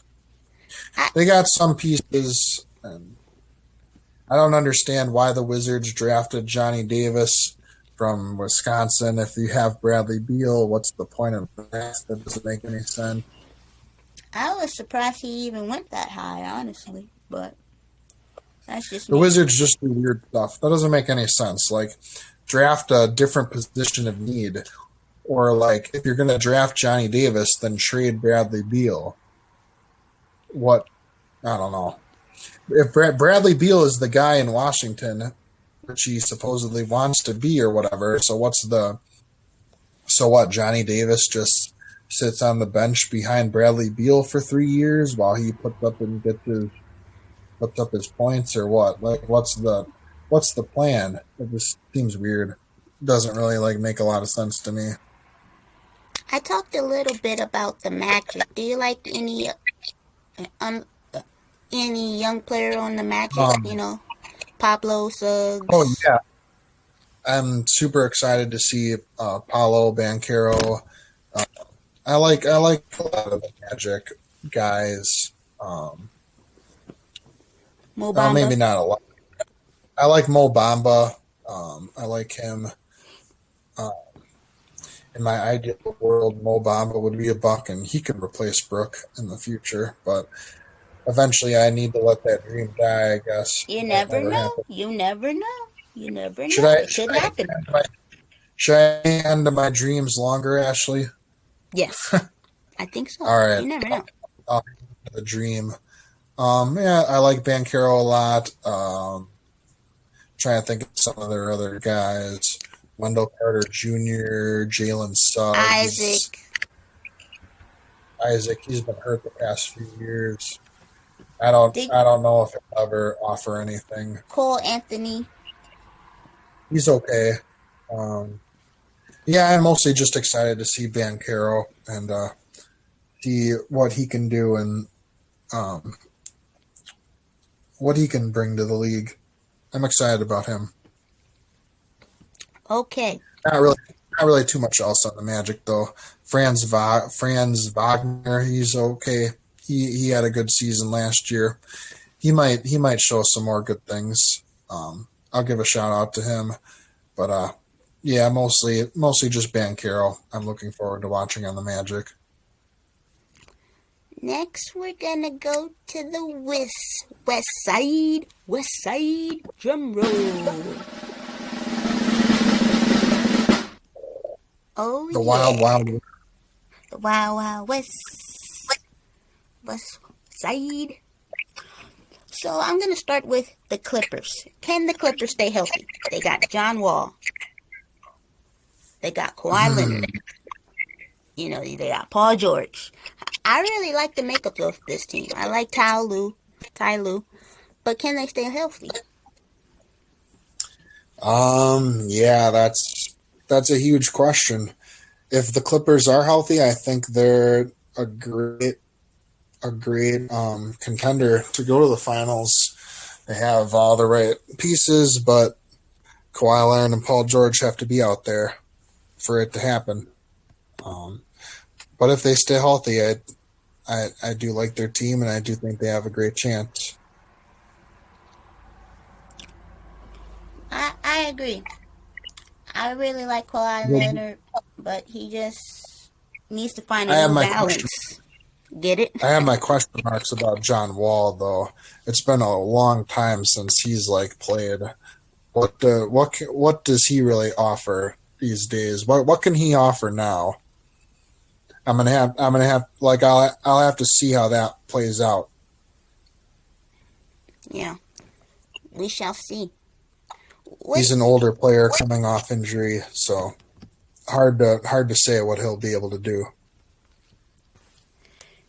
Do you think my next question and my next team will be the Warriors? With the no! Don't punch me! Don't punch me, Ashley. We're not gonna advocate for violence here on the IB Ballin show. I don't know. They didn't suspend Draymond Green for punching Jordan Poole, but Jordan Poole got an extension. Can they repeat? I don't believe they can repeat because it's very hard, and it's not because Draymond Green punched Poole. I just think repeating is very, very hard to do. I do like, Jonathan Kuminga. No, Kuminga. You probably can say, yeah, Kuminga. I do like James Wiseman. I love Kawhi Looney. I just think repeating is so hard that even Curry going off, it's just super hard. Yeah, I mean, I agree. It doesn't happen very often in NBA history. But they'll have a chance, I'll say still, because Stephen Curry is just that great. Yeah. And I do like Kuminga too. He'll grow into a nice player, I think. He has a lot of potential for the future. I like him. Wiseman, he's got to get healthy. But if he's healthy, he has potential also. Yeah, I agree. Do you think Draymond Green should have got suspended? Absolutely. I absolutely think he should have. Not like a crazy amount of games, but like 5 or 7 or 8 games, something in there, something. There should have been some type of punishment. Some people say that Jordan Poole getting an extension and Andrew Wiggins getting an extension is punishment enough. Maybe, yeah. I heard something like Jordan Poole was continuously calling Draymond Green a triple single hmm instead of a triple double. So maybe he was like, I don't know. It just seems very weird. Like the amount of rage and like the aggression and just the randomness of like Draymond Green's like punch to Poole's face. Like I feel like that was something that was like building for like a long time. Like that wasn't something that just happened that day. Or like, like something that just like happened in the moment. You know what I mean? Like it's something that it felt like a buildup of something. Right. So I mean, but I'm not like in their organize. Like I don't know the backstory or what has all been going on, or if Poole's been like mouthing off to him or something for like a long time or something. Like I don't know, but it seems like something that had been happening for a while, like for you to react that way. But Draymond Green is also kind of crazy, so maybe it wasn't something that like was taking a long time to like happen over time. Um, I think it was just mostly that Draymond Green is like the veteran voice of like the Warriors, and he sees Jordan Poole as like a young kid that's trying to like take over his like leadership role. Like, hey, young fella, like I'm the vet, like it's my voice, it's my locker room, like I'm the leader here. Like you don't get to mouth off or you don't get to get cocky about yourself, kind of thing. So I think it's just sort of Draymond like trying to keep everything in line and like remain like the voice of the team, and he felt like his leadership was maybe threatened or something, because I think when some young players get like their first, like when they get their big first payday, like their first big payday, they think like, oh, now that they're paying me all this money, I'm like the new leader of the team, or like, you know what I mean, like, oh, now it's like, now I'm the guy, now I'm the leader. And I think Draymond felt threatened by that, by saying like, no, like hold up, young fella, like I'm still like the voice of the team, you know? Do you kind of see what I mean, like with that? Yeah. Yeah. That's I what I heard. that's what I happened. Yeah, I heard that Poole does talk a lot of trash, and I guess it got under Draymond's skin, and sometimes things go too far. Yeah. Yeah. Next up, we have the Nuggets, and I'm not talking about McNuggets from McDonald's. 50 piece Giannis McNuggets. Not 51. But Not 51, not 49. do you think 50 nuggets. Murray coming back, Porter Jr. coming back, you know, maybe they can stay healthy with Gordon? Do you think it's enough to help Jokic go to the next level? Do you think the Nuggets can go to the next Um, level now? hmm. I do like Bones Highland. Hmm. Hmm. He's thinking. I He's mean, wondering. yeah. I mean, I've been thinking about this one a lot, kind of like the past few weeks. I really don't know. Like, I'm unsure about that. It's uncertain because I don't know how Jamal Murray will look post like ACL injury. I don't know how Porter Jr. will look with his injury, and Murray might be able to stay healthy once he comes back because he didn't really have like an injury history at all before like this injury. But Porter Jr. has like a longer like history of injuries, so I have my doubts that like even if he comes back, like it won't be long probably before he's back on the shelf. I kind of feel like, so I don't know. The Nuggets also lost Monte Morris. He was pretty good for them actually last year at the point guard spot, so I think that might hurt just a little bit. I think they lost Will Barton. I think they picked up Contavious Caldwell Pope, so I don't know. He might help them though. he's a solid player. Maybe he'll fit in better than I think, and maybe he'll fit in well there. I mean, common sense should sort of suggest that like they will be improved with like those guys coming back. So I'll say that they'll improve a bit this year, but I still don't see them as like a finals team for some reason. I don't think they'll take the big step. I don't think they'll take it just yet. Maybe they can in the future, but I just don't see it. Do you see them as like a finals team? No. If they had, like, if Jokic had, like, a player like Damian Leonard next to him, along with, Murray and Porter, I would say yes. But I think they're missing one more piece to get them over the top. I think they're missing one more piece. That's what I think. Yeah, I don't know what it is. Jokic is an amazing player. There's something about him, too, that kind of holds things back. I can't quite put my finger on it either. Like, maybe, like, defense, like, defensively, they're just kind of not there. Like, Jokic isn't a great defender, and, like, kind of hurts on that end of the court. Well, like, I don't really think they really have, like... He's an amazing offensive player. Like, they don't have, like, even Murray, Porter, they're not known for defense. Their bench is weak. They don't really defend as a team, so I think defense hurts them a lot. I don't know. I don't think Jokic will win third MVP in a row, though. Those days that fun is over with. Those days are done. Yeah, they're probably gonna give it to someone new. Maybe Embiid or Luka. Giannis will always be there.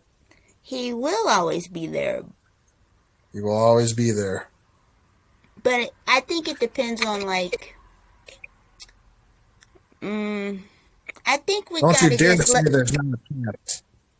What? I'm just joking with you. I said, don't you dare say there's not a chance for Giannis to win MVP. Oh, there is a chance. Because did you see those highlights in the World Cup, in the Euro basket? It was amazing.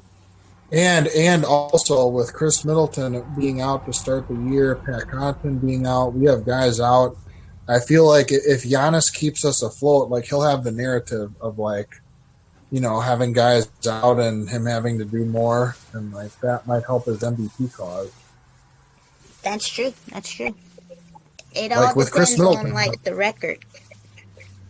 Depending on how many games Chris Middleton is out, like Giannis might need to like drop 40 a night or something like for us. Like who knows how crazy it might be. Like he's going to have to carry like an extra big load to start the year. And we know Giannis is where Giannis doesn't like, or he's not going to let the team like fall like behind in the standings, or like he takes every game like seriously. He doesn't care if it's early in the season, if it's late in the season. He doesn't care when it is. Like he's going to play hard and try to go crazy every chance he gets. So I'm wondering if he's going to put up some crazy numbers in some big games like early in the season with us having like guys out. So there will be a narrative for him, I think. And he also hasn't won an MVP for a few years now. So I think he's like back in like those graces of being able to win one again. And he won a championship. So I think he'll have a decent chance. Yeah, third MVP coming up. It's either this year or next year probably for third. Yeah, I think so. I think this year would be his best chance because if it gets to next year, then they'll for sure want to give it to like John Morant or Luka or somebody. Yeah. Let's go to the Suns. Do you think that meltdown they had last playoffs, I lost faith in the Suns. Do you think they'll have another meltdown? What do you think about CP3? Is he going to be aging too much? Do you think? Um, I do think I heard that the Bucks were interested in Crowder. They're gonna lose Crowder, so I have some question marks about the Suns. What do you think? yeah, I mean, I like Cam Johnson. I like Ayton. I like some of their young pieces. But yeah, I think they're gonna continually take some steps backwards. Paul's getting older, obviously. Like, Jay Crowder is going to be traded. He is like sitting out of training camp, so I don't know what exactly like happened there.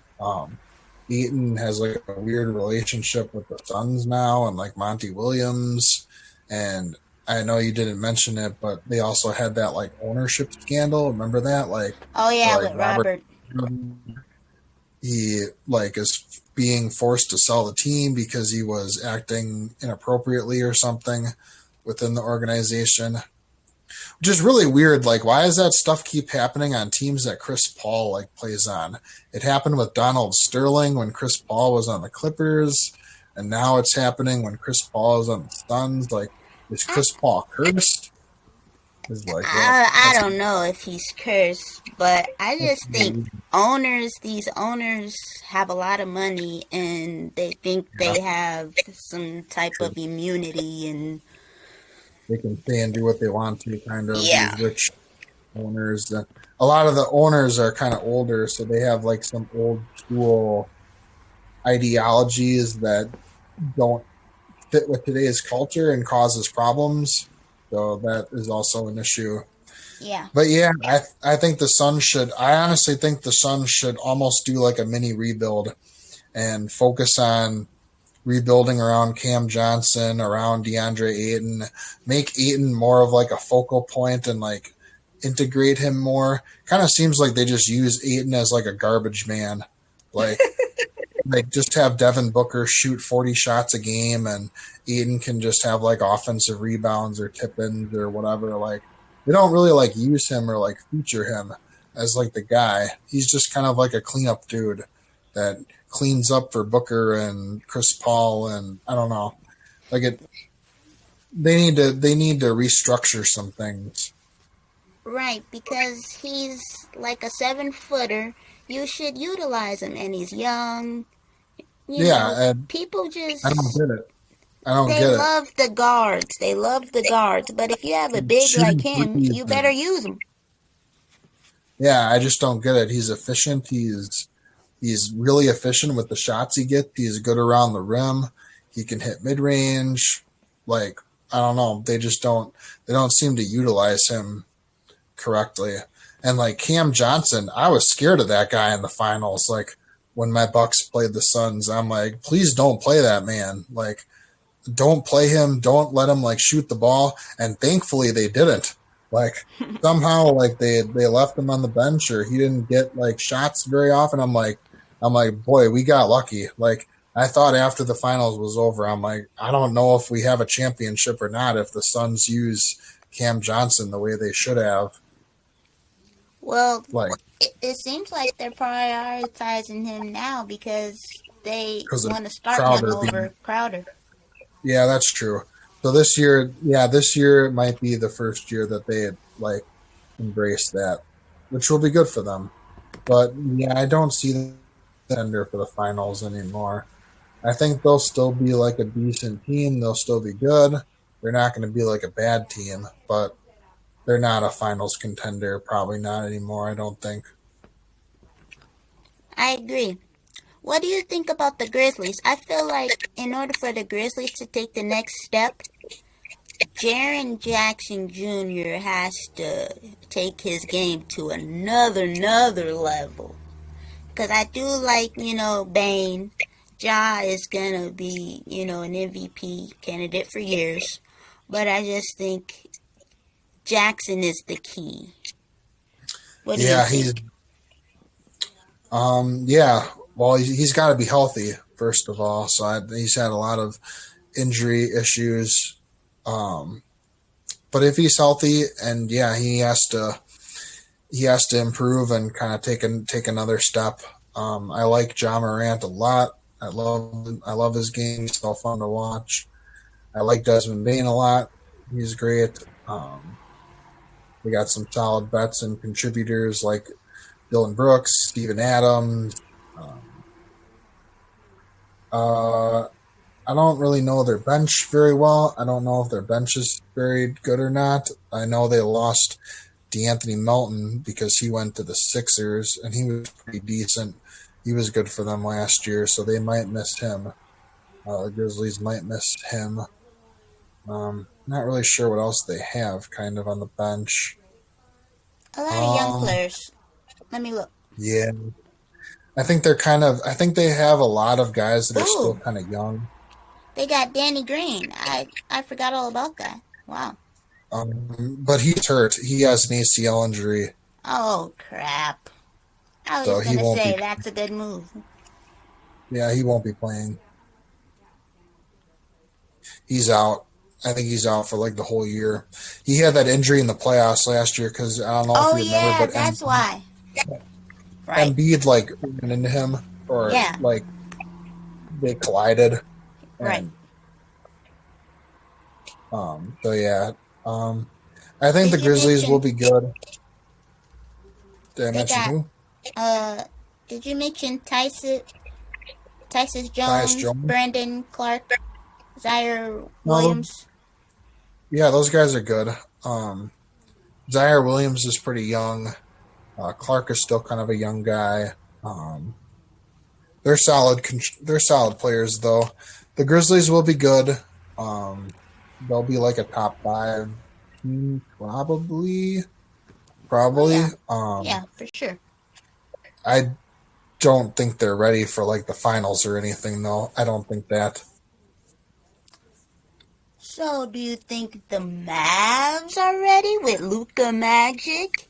They're talking about how great in shape he is. They did trade for Christian Wood. Do you think that's going to help Dinwiddie should help with the whole Brunson leaving? What do you think about, because I feel like they're still at a standstill. Can they take the next step? It's tough. I'm hesitant with the Mavericks. I don't think they'll be that great, actually, because I think Jalen Brunson was really good for them. And without him, I think it'll hurt. I think they'll miss him. They need more ball handlers. Like, is Luka really going to just handle the ball for, like, the whole game? Like, I don't know. Jalen Brunson was a nice player for them. I would have tried to... I thought that they were going to try to keep him. So that move confused me. I was puzzled by that. Christian Wood, like we saw him with Milwaukee. We saw him with Houston. He's kind of a guy that puts up like stats but doesn't like contribute to winning. Like he's one of those players that'll give you 20 and 10, but then like you feel like you watch the game and he didn't really like impact it. Like it's just kind of weird. He's not great defensively. I don't know. There's just like something kind of missing with him. I don't know what it is. I know people like to use the term empty stats. I sometimes don't like that term, and I sometimes like understand the term. He's kind of like an empty stats person. Like he gets these like big games or something, but is he really like contributing towards winning? Right. I don't know. Like I think he's kind of been in the league long enough sort of to have shown what he is or what he isn't, and I think he just kind of is what he is. So I think the Mavericks will be an okay team, but I just don't. Maybe I'll be wrong. If I'm wrong, I will admit it. Like I said earlier, I can admit to being wrong, but I don't see it with the Mavericks. Who knows? Maybe Luka can take Christian Wood's game to the next level. Hopefully they can get Hardaway back. I do like this Dorian Smith. Who knows what will happen with the Mavs. But defense is key, I think, for them. Yeah. Speaking of And there's defense, also oh, you and can there's go ahead. also like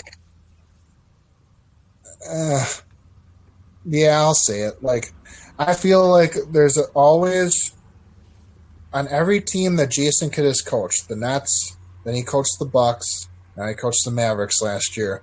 There's always a honeymoon phase with Jason Kidd, and it's always in year one. When he came to the Bucks, we went from a 15-win team to a 41-win team. We had the biggest increase in wins from like one season to the next in NBA history. But then what happened the next season? We didn't build upon it, and we actually took a step back. I feel like that might happen with the Dallas Mavericks, and that the Kidd like honeymoon phase is over. Like it always seems to be like he comes into a team and like year one, everyone like respects him, and it's like, oh, it's like year one, like, oh, Jason Kidd is like our coach, he's the Hall of Famer, he's Jason Kidd, and there's like this initial like excitement, and like everybody kind of buys in for that year one, but something always seems to happen. Like I don't know if you'll agree with me about it or not, but like they just kind of like his voice loses its power, and like people just kind of get sick of him, and like something happens. I don't know what exactly like happens, but it gets weird like after like the first year. Haven't you kind of like noticed that? Or like do you think I'm right with that, like that observation? I think, that there is a trend. There definitely is a trend with year one and year two. However, we don't know how year three is going to go. Maybe they'll take a step back. Because I think they're not going to be that good. They're not a championship contender. I wouldn't even go as far as, oh, they're a contender to go to the finals. I think Luka needs another Luka. Not another Luka, but they don't have another player that's even close. Because can you even see a player getting an all-star nod on that team? I just No, think he needs to not play with another all-star. Otherwise, of course, yeah, I think they will take a step back because I don't see them better than the Warriors. I even can see the Timberwolves getting better before them. and So, and defense. They have a lot of holes. They're not a defensive team. Like Luka, for as amazing player as he is, isn't like a strong defender necessarily, and no one else on that team like really.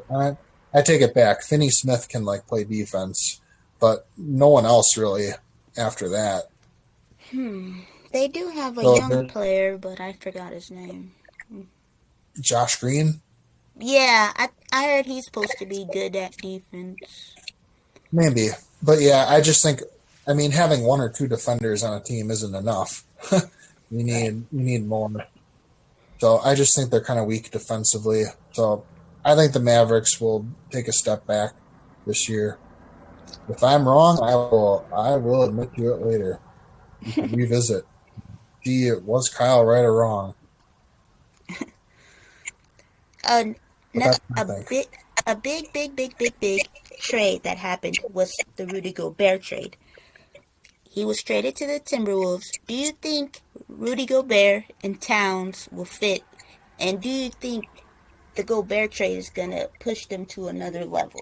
I think so. Um, and I think Anthony Edwards is gonna take another level. They're gonna have to build around him because I don't think Towns is. I don't think they should build around him anymore. I think it should be Anthony Edwards, then Towns. Russell, he's a good guard, but I don't have too much faith in him. But I do think they're gonna get better with Gobert, basically on the defensive end. They have long Yeah. guards that I like. Um, they even brought that slow mo dude McDaniels, there, so I like that I move. like- yeah, Jaden McDaniels. Um, Right. they Oh, have Jared Vanderbilt. Yes. Wait, Or no. is he on the? Or is he Yeah, on the Jazz? I think they traded him. Yeah, I think they had to trade him with Pat. Yeah, Oh yeah, okay. So Vanderbilt is on the Jazz now. yeah. Unfortunately for them. Yeah, I think like the Timberwolves. Uh, who are their other guards besides Anthony Edwards and D'Angelo Russell? Don't they got that bald dude? Let me see. He's like a point guard, but he's bald. Let me see. Jordan McLaughlin. Yes, that's his name. I get major props on the IB Ballin show for knowing that. I Oh know my yeah. NBA. Like that game they play on TNT. Who do he Who he play play for? for? Yeah, that's funny. And Charles Barkley, like, is always like wrong. That's funny. Yeah, they got Rivers, Forbes. Oh, Forbes is there. Yeah. Ooh, Oh, he'll Nas help. Reed. I like Nas Reed. Forbes will help. Forbes is a little underrated. I think he's a solid player. He is. He's just too He short. has his limitations. Right. Yeah, I mean, there are a lot of people. He has limitations, but he's an amazing shooter. I think the Timberwolves will be better. How much better? That's tough to say. Kind of like the Hawks, where I said they can always have a all-star caliber guard on the court at all times. The Timberwolves can do that with centers, with Gobert and Town. They can have us like a star center on the court at all times for all 48 minutes. If they decide to do it that way, which they probably will. So that really helps them. I think it will work because Towns is like a perimeter orientated guy, so he wants to be on the perimeter, and Gobert can be down by the block, down by the basket. So I think in that sense it actually can work. I think the Timberwolves will kind of like swap places with the Mavericks of last year. So like wherever the Mavericks were last year, the Timberwolves will be there this year, and wherever the Timberwolves were last year, that. We lost him again. Let's do a transition. And then another transition.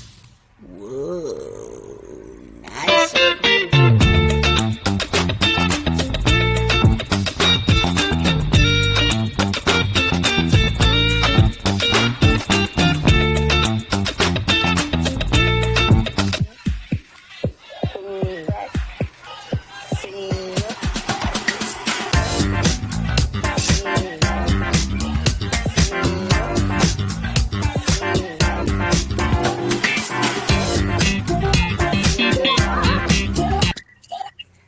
That was just... We lost you again, but I played some tunes to, I keep disappearing. It's all good. I always come back though. Yeah. Major props for that. You always come Yeah. back. I think the Timberwolves will be improved. I think they'll be a top 6 team in the West, and I think Anthony Edwards will take another step and continue to get better. I like him. I like for the most part what the Timberwolves roster has now. Let's It's about time they talk start doing some things. Yeah, it is. You can't tank forever. Hounds has been in the league a while now. The next team will be the Pelicans. I do like, they was giving the Suns all they had last year, but now Zion is back. Will Zion being back help this team? They got Green at the helm coaching. They got CJ McCollum. I don't like that they lost Josh Hart, but it's all good. It's all good. It's all good. They still have McCollum. Do you like McCollum? Oh, yeah, no, you were just saying, like, you were concerned that they lost Josh Hart, but I was just reminding you that they still have CJ McCollum. That's true. Who's that long defensive guy they have? he was Jackson blocking. Hayes. Yeah, Jackson Hayes, but they also have another one. And Herbert Jones. Yes, that's his name. I really like him. He's so long defensively. Oh my goodness. I think that's Yeah, he's gonna a nice help. player. Who Yeah, he's nice. do you think Zion being there is gonna, help them? They do have BI. I like BI. Oh yeah, Brandon Ingram. He's sort of a shorter Kevin Durant. Kind of, yeah. Yeah. Like a Walmart version of Durant. Oh, shots fired. Oh, man. I'm I mean, sorry, Timberwolves fans. Yikes. I'm sorry. no, it would be Pelicans fans. Oh, yeah, Pelicans fans. I mean, Oh, that's just saying nobody is Kevin Durant, so I mean, it's not like a huge like shot fired or anything. Okay. But yeah, I mean, obviously Zion being back is huge, obviously for them. He's been gone for way, way, way too long. Can he stay on the court this time? I don't know. Like, that's the big question mark. Can he stay in shape? Can he stay on the court? If he can stay in shape and he can stay on the court, then I expect good things for them. But if not, then that changes the whole game, of course. I like the pieces around him. I like McCollum. I like Herbert Jones. They have that Jose Alvarado guy who showed up in last year's playoffs and was like stealing the ball on like inbounds passes and doing crazy stuff and full court pressing everybody. And He made that so series fun. hard. So he played hard. I know he kind of tried to pester Chris Paul a lot. So yeah, I think if healthy, the Pelicans they can for sure be a playoff team. I don't know if they'll be a high seed, but if they stay healthy, they can be like a 6th or 7th seed, maybe kind of in there. I think. Cool. I think. And I hope Zion can stay healthy because I do like watching him. I like him. He's a fun player when we get to see him, but we haven't got to see him as often enough as we should have been able to. So, Yeah. hopefully we can get more. Yeah, hopefully. Because I think as long as Zion plays, I think they're going to shock some people. Let's go to LA. LA Clippers. No, the Lakers. We didn't talk about the Lakers. LeBron James, AD, Russell, and they got our guy, Darvin Ham. I'm about to go ham. Do you think Ham can make that trio work with Russell, AD and LeBron? Or do you think it's just over? Oh, they got Pat Bev, Boy, the circus resides in 2 places this year in the NBA. It resides in LA for the Lakers, but the circus also does travel. It's a traveling circus, and the circus also travels to Brooklyn. It travels back and forth from Brooklyn to LA, and the circus is always moving back and forth. So one weekend the circus might be set up. There might be a tent and cotton candy and elephants, clowns, and the whole gang. Everyone is there. The circus is set up in LA, but it's only there temporarily because it also has to make stops in Brooklyn too. So the circus just continues to move back and forth between those 2 cities.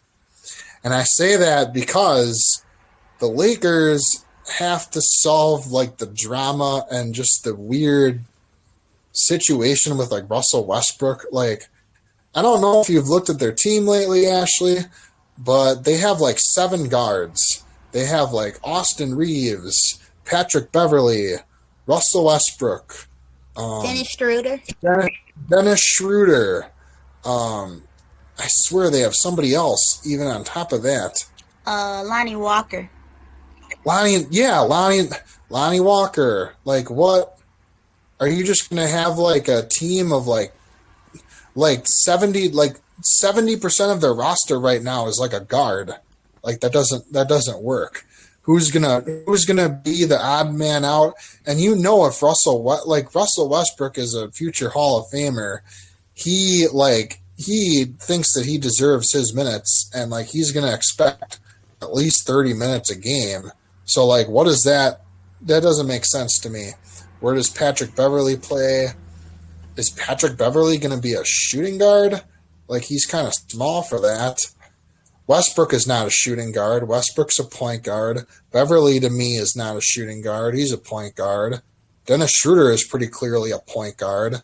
Like, it's not like their guards are combo guards or interchangeable. To me, when I look at them, I just see strictly point guards. So I don't understand what they're going to do. Are they going to play like a 3-guard lineup and have like a guard as like a forward? Or like what? I have no idea what to expect, or I don't like understand their team or how that's going to work.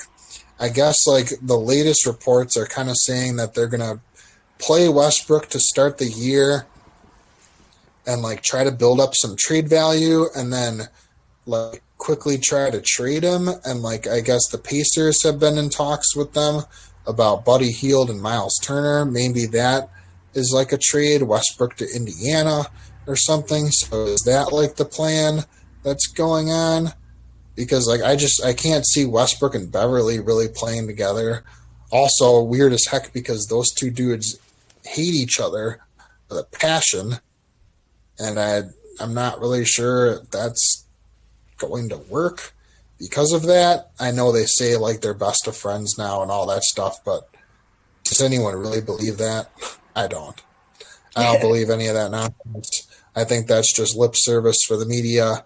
It's just we're all hugs and happiness here. I don't really think that, because Patrick Beverley like literally tried to he jeopardized Westbrook's career by like diving into his leg, and they've had this long-standing feud for like 10 years. So I really doubt that it's all just buried and they're cool. I kind of doubt that, but I mean, maybe. But even if they were like getting along, there's still like the problem of like playing time and how they're going to be used and what they're going to do.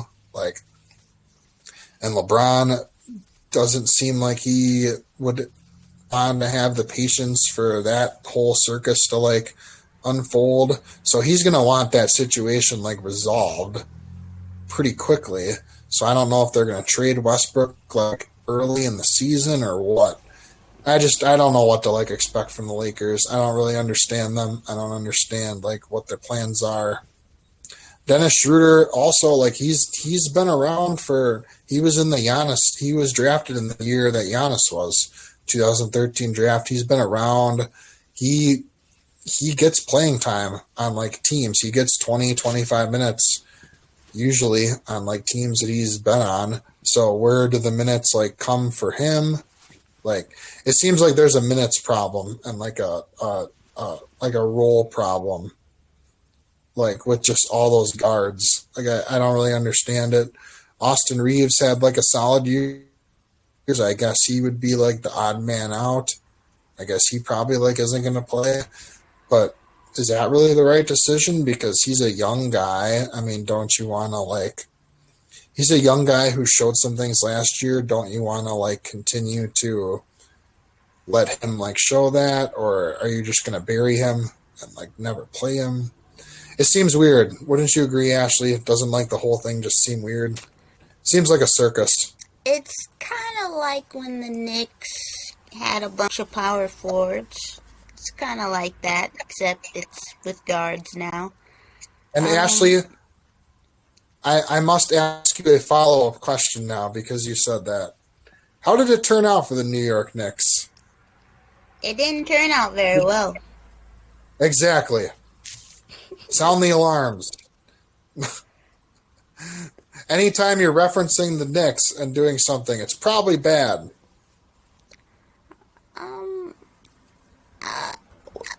Did the Knicks win the final? No, they did not. So clearly that method doesn't work. Yeah, from what I heard, they didn't want to let go they didn't want to give the Pacers 2 first-rounders for Miles Turner and Buddy Hield, but that would have helped them, I think. Why would you care about those when you have LeBron? You're in a win now era. That's true. What can you do? I don't know. Who is the Lakers center? Didn't they sign Thomas Bryant? Yeah, they did. Who else is there for bigs? Anthony Davis, Thomas Bryant. What else? Let me see. They don't have. It's all guards. The whole team is guards. It can't be all guards. Let me see. It's a 15-man roster of all guards. Let me try to find one more big. Oh, what if a team? They have Damian Jones, and then they have Juan, but he's a power forward. So yeah, they don't have many. Hernan Gomez? No, he was from the Warriors. He played for Marquette. Juan, let me see. Juan Toscano Anderson? Yeah, Toscano Anderson. Yeah. But he's like a He's not really a big. So really all they have for big is Thomas Bryant, Anthony Davis, and Damian Jones. That's not good enough. That's not enough for me. And Davis misses games. So what happens when he misses games and you have no big man depth? Then what? They definitely need to have a trade going. I don't know what they're. Are you going to play Russell Westbrook at the 5 when Davis is out? James probably going to have to play a lot of 4. Anthony Davis. Ashley, maybe a team really could construct a roster, a 15-man roster of all guards, and maybe it could work. Yeah, right. Well, let's stay in California. Will the Kings finally make the playoffs? As far as my prediction for the Lakers goes, I didn't really say what they would do, but they're going to be in a play-in game. I think they'll be in the play-in tournament. Maybe make the playoffs as 6 or 7 seed, maybe. I don't know. I just don't see it with them. LeBron is amazing. LeBron is LeBron, but Davis gets hurt too much. I don't really rely on him. And they're just too many guards and too many question marks for the roles of their roster. Yeah. For the Kings, there's a very quick answer. The answer is no. No, the Sacramento Kings will not be in the playoffs, and another year will go by. The next time that the Sacramento Kings make the NBA playoffs, Ashley, I might be on your show with gray hair. Your beard all gray? My beard is going to turn gray. I'll be using a walker by that time. I was trying to be funny. The Sacramento Kings have some nice young players. I like Keegan Murray a lot. Yeah. Fox is good, but they're just missing a lot. They're not going to be a playoff team. I still don't understand why last year they traded Halliburton for Sabonis. I think that was a bad move. Yeah. I think that was a desperate move. I think they should have just kept Halliburton and rebuild. The fan base was very angry at that. The fan base loved Halliburton. They started to like where the Kings were going. Kings are gonna be the Kings, like the Knicks are gonna be the Knicks, and they can't help themselves. I don't know if ownership thought that Sabonis would sell tickets for them or what. I don't know what the point of that move was. It didn't change or do anything. It just was a lateral move that was made out of desperation to sell tickets or something. I really don't understand that one. I don't know what they were trying to do there. Like, what are you trying to do? Like, Sabonis was an all-star for the Pacers, and it didn't make the Pacers a great team. What makes you think that, like, when he came to the Kings, that it would, like, make you a better you know what I mean? I just don't understand that. It didn't make any sense. It's like me and you could be GMs at this point, the way they're going. With some organizations, I do wonder if we could. So, I'm going to group some of these together because they're kind of in the same tanking boat.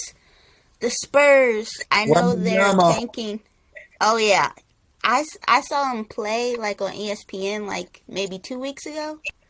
In 2 games. There's going to be he is so good. So good. There's going to be a lot of tanking, Ashley, this year. The Rockets, they're a young team that's going to be bad. The Thunder, they're another young team that's going to be bad. The Jazz, they're going to be another young team. But let's celebrate these young teams. Do you like any of their young players? Their future core? I like Josh Giddey a lot on the Thunder. I like Jalen Green a lot on the Rockets. The Spurs don't really have too much, honestly. They do have Keldon Johnson. I do like him. I was about to say him. Yeah, I like him.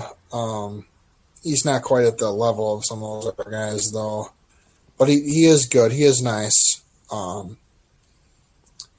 Yeah, the Spurs don't really have too much. Devin Vassell, he might be solid. Josh Primo. They have some young guys that could turn into something. They're just very young right now. Thunder have Shea, of course. He's Gilgeous good. Alexander. Who knows how long he'll be there, though. Maybe Jabari Smith, he's a rookie from the Rockets. Oh, yeah, Jabari Smith on the Rockets. Yeah, the Rockets have a lot of nice young guys. Kevin Porter Jr., Jabari Smith, Tari Easton. Josh Christopher, I think. Jalen Green, yeah. Jayshawn Tate at the point guard. They got some nice pieces. Yeah, they're a fun team to kind of keep an eye on and watch. I'll be keeping up with them. And the Bucks' home opener is against the Rockets, actually, so that will be interesting. Yeah. That'll be fun. It's coming up. Yeah, Josh Giddey on the Thunder I like. Yeah, that's kind of it, really. Those are the ones that stand out the most to me. I believe the last team that we didn't cover would be the Trailblazers. Huh. I don't think they're going to go far. I honestly think they should just trade Dame and start over, but they kind of are like, we're going to rebuild around you. I do like Jeremy Grant, but... Yeah, he's nice. He's a good player. They did keep their center. Nurkic? Huh? Nurkic? Yeah, Nurkic, yeah. But I still think they have... Yusuf. Yeah. Yusuf Nurkic, actually. You're really good at these pronunciations. I think you should just do it.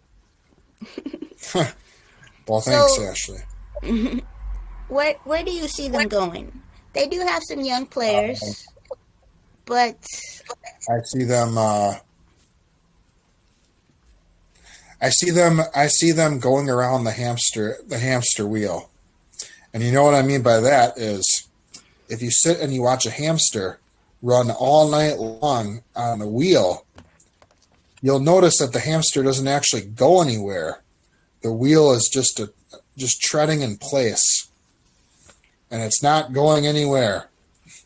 And that's what the Portland Trailblazers are, Ashley. And that's what they've been for a while now. See, I try to bring some humor into the show. It's just running on a treadmill and you're not going anywhere. It's, it might be fun to watch. You sit down and you watch the hamster run for like 10 minutes and you think, oh, that's kind of fun. Like, That's what you would think about when you tune into a Trailblazer game and you watch Damian Lillard score like 30 points and you're like, oh, that's really cool. And then you like look at the standings and see that they're like in like 13th place or something. And you're like, what's the point of this? They're just the hamster runs on the wheel and it never goes anywhere. And that's what they've been. I'm sorry, So Dame Dollar. They've needed to rebuild for a while. I know Damian Lillard is loyal and like I respect that and it's cool and stuff, but I don't know. Like it's a little weird at a certain point, I guess. I don't know. I mean, if he was close to a championship, I could understand it, but he's not even close. I'm sorry. As much as I love Giannis and as much as I believe in Giannis's loyalty, if the Bucks truly would have, let's say, like we never would have won 60 games in 2019, we never would have made the Eastern Conference Finals in 2019 against the Raptors, we never would have won a championship in 2021 against the Suns. Do you think Giannis truly would still be here like his whole career, or would he stay that whole time, or no? If there was like evidence, like you said, because even though we didn't win in the beginning, we still was building toward, something great, right?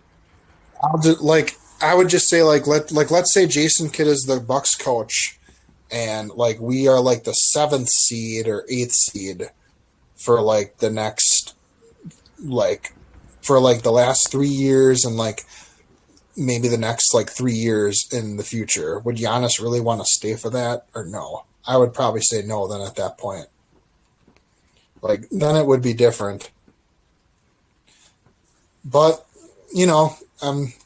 we're not going to tell somebody how to live their life or what to do or what makes them happy. If Damian Lillard truly loves being a Portland Trailblazer and that's what makes him happy and that's what gives him joy in life, then, I guess who am I to rain on his parade or tell him what to do? Like, I think maybe we should just let him live his life. I think eventually he's going to leave, but I don't think he's going to ask for a trade. I think the front office is probably going to have to do it for him. I don't think he wants to do it. I think he's going to stay there till the wheels fall off. And the wheels are falling. They got one wheel left. I agree. But he'll probably be upset if when they trade him, but that's just how it goes. That's the business. Yeah, it's time, I think Ray Allen wanted to be a Buck his whole career, but it didn't work out that way. That wasn't the business. That's terrible. Let's not get into that. End the show on that. I'm sorry. I apologize to the viewers. That's Ray. Why did they trade Ray? Terrible. It was a sad day. But I want to say thank you to the K, to the Y, to the L, to the E for joining me, IBB, Ashley, I just want to say thank you, Kyle. Let's give a hand clap.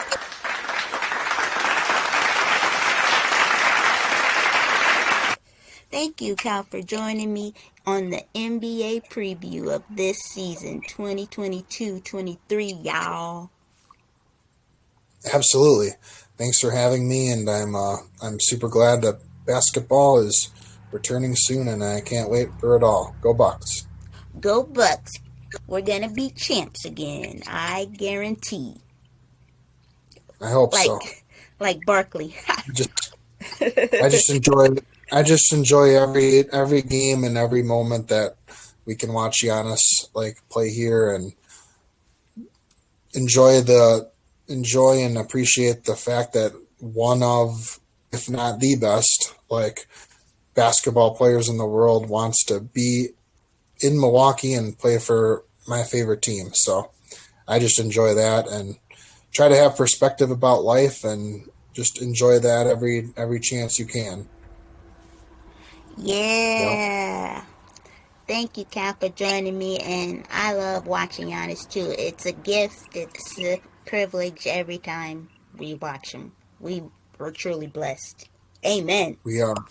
Amen. And on that note, thank you guys for joining me. Make sure you like, comment, and subscribe. You better do it now. Do it now. Do it now. Yeah, and please share, get the views up, you know what I mean? And thank you, thank you, thank you. Peace. Peace out, everyone. Have a good day.